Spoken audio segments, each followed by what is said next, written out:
আসসালামু আলাইকুম। সামনে ঈদ, সবাই হাসি খুশিতে ঈদ করবে, কিন্তু আমি গাজীপুর থাকি। আমার ঈদ করার মতো কিছুই নেই, দেখার মতো মানুষ নেই। বড় কষ্টে আছি গো ভাই। যাক, আমি আল্লাহর কাছে দোয়া করি সবাই আনন্দের সহিত ঈদ করুক।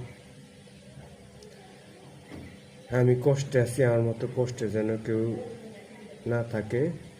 সবাই আনন্দে ঈদ করুক, এটি আল্লাহর কাছে দোয়া করি। কারণ হয়তো মানুষ সবাই ঈদ করলে আমার ঈদ হয়ে যাবে গা, কিচ্ছু করার নেই।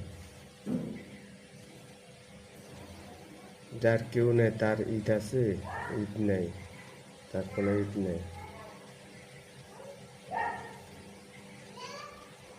আমি বাসায় বসে বসে ঈদ কাটাই দিন।